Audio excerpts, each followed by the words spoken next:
The much anticipated Guinness Pro14 Final was an all-Irish battle, with Ulster buoyed by a dramatic last-gasp win against a strong Edinburgh side looking to upset the odds and win their first title in 14 years. But the reigning Pro14 champions Leinster were always going to be tough to beat. With a 100% win record and a tasty physical win against rivals Munster under their belt, they were very much the favourites. Despite the form book, Ulster came out on top in the possession stats with 58% of the ball and also held 54% of territory. And it didn't take long for Ulster to capitalise on a rare break in the Leinster defensive chain, with James Hume showing outstanding pace and strength to give his team an early lead. And the platform of that first score was one of Ulster's best sources of possession, with Albie Matheson's box kicks and outstanding aerial hunting from Stockton and Little, resulting in 5 broken field attack opportunities throughout the game. Key to this success was in kicking that golden 22 to 25 metres, giving time for speedsters like Stockdale to get airborne and challenge the catcher. This time the pressure's enough to force an error from Lammer, and while possession doesn't come immediately, a well-organised chase from Ulster is able to get in the island of Conan and get that broken field situation that they love to attack from. They work hard to keep the ball alive in contact, and I love how quickly they move the ball to space, trying to make the most of that transition phase. Just take note of Ringrose here. He does his best to spook Billy Burns by getting into the passing channel, but Burns does really well to delay the pass and puts McCloskey through. Just watch James Lowe. He shoots onto Hume and prevents the passing option by taking him out of the game, which along with some naughty off-the-ball play from Ringrose forces a ruck. Although Leinster have 2 in the ruck and 3 blindside, there's no obvious attacking opportunity, with a good D-line and no shape centre field for Ulster. So instead of playing immediately to width, they make use of the shape off 9, and I love this little offload from Coetzee to Ray, which capitalises on the small space left behind Van der Fleer's shoot. And that one decision to offload has a significant impact on the dynamics of the defence.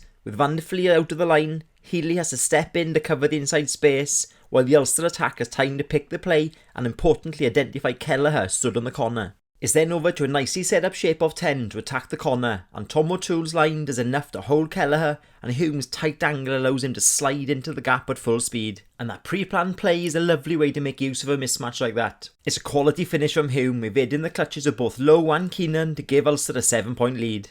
When Leinster secured possession, they quickly settled into their own uncompromising and patient devotion to wearing down their opposition.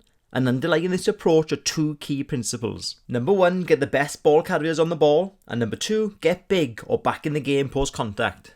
And of those big ball carriers, Henshaw carried with distinction, topping the carry chart with 61 metres, while others such as Kelleher, Conan, Van der Fleer and Lowe also went hard at the Ulster wall, which refused to break to do multi-phase attacks, with Sean Reedy standing out with his 23 tackles. Notice from that previous ruck, Kelleher, Turner and Ryan work hard to reload, while Van der Fleer hunts for opportunities where they support space or support the ball. But even when the Leinster attack faltered under the pressure of the Ulster defence, those dynamic ball carriers were able to reinstate go forwards. And Van der Fleer's quest for the ball was exactly what Leinster needed to build momentum. I'm a massive fan of this carry technique. He accelerates post receipt, dips both shoulders, gets the ball firmly wrapped up under his chest, and then works on the floor into that jackknife present position. Note also the speed of support from Healy and Turner, both looking to find handles and edges of defensive threats, and that produces that lightning quick ball that Leinster love to play off. And with those carries, Leinster were able to provide opportunities for the Lowe and Keenan double act to have a crack at the edge defence. Again, this attack was well defended by Stockdale and Lowry, but just look at this from Lowe, passing the ball to Hume, with Keenan bundling him into touch, giving Leinster their first golden attack opportunity. Very much out of character, the Leinster line-out proved to be one of the weaker areas, with a mix of throw, jump and catch issues resulting in only a 75% success rate. But when they did secure possession, as they do here, they tend to prefer the 6+1 setup, which has the benefit of having a strong forward immediately on hand to link with them all. And here, the outstanding Caelan Doris acts as the thin edge of the wedge, with Van der Fleer clamping onto the ball in the driving seat. As they did all game, Ulster defended them all really well, and I love the speed that redundant players retreat and rejoin at pace with excellent scrum-like body angles. But of course, this setup provides the perfect platform for a strike play, and Leinster have a crack at the trusty slider, with Henshaw and Ringrose on the inline, and Byrne and Keenan on the outline. But although the Ulster defence is very condensed, Hume is able to swim off and pushes Byrne sideways. Note also Little here does enough to prevent the pass to Lammer, and importantly, Keenan is a metre or so too far behind to be able to take the pass in the hole. Ulster do well to shut the play down, but more lightning quick balls see Leinster go straight back into carry mode. More than happy to make single metres until they get within 5, and then inches will do. Although Coetzee does a great job to get out of the gates, this wonderful latch by Kelleher and Van der Fleer enable Leinster to continue to make their yards towards the try line. This close to the try line, it's all about the pick and go, and with that strategy, it's really important that the flow goes the same way, as that forces the defence to fold and ultimately cuts down their defensive width. Notice how focused on the ball the ruck defence has got to be, exploding off the line to counteract the latch carry from Leinster. And Gibson Park does a magnificent job of exploiting that. Look how he uses his eyes to deceive. He has a look at the line, looks at Turner, and then picks out James Lowe in the corner. And of course, we can't ignore this late movement from Byrne that does enough to distract attention and buys that half a second that enables Lowe to slide outside of Little, putting Leinster back in the game.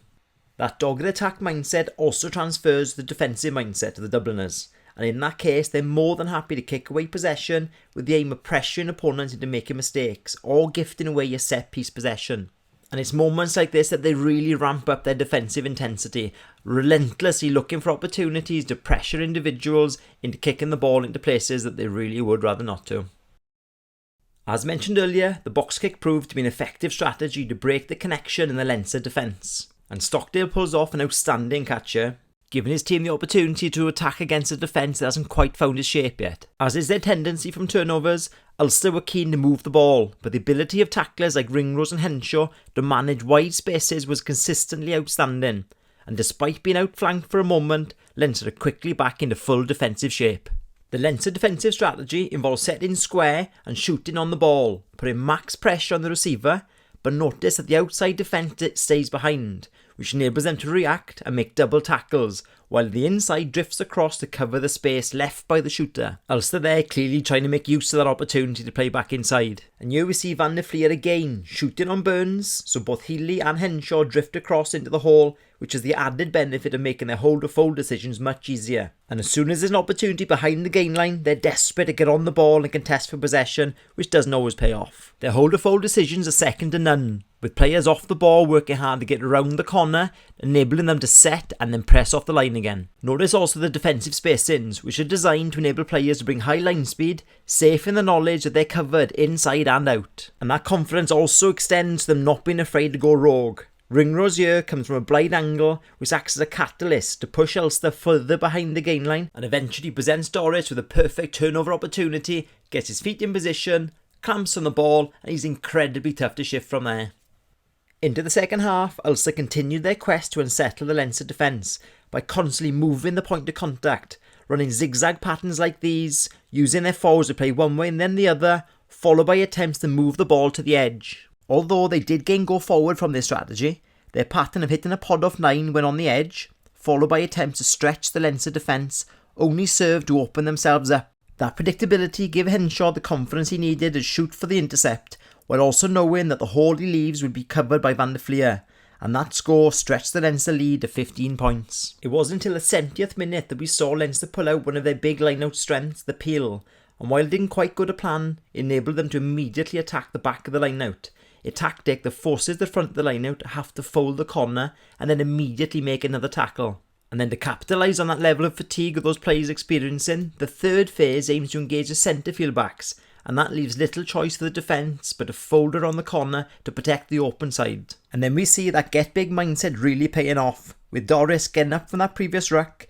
and now he just needs to dip his shoulders, drive his feet and break through Murphy and Madigan to seal a third successive Pro 14 title for Leinster. I really hope you enjoyed the video as much as Leinster enjoyed lifting the trophy, and if you did, please do feel free to like, share and comment below. I always get back to everybody's comments. I'd love to hear your thoughts and indeed any ideas of future videos. See you again.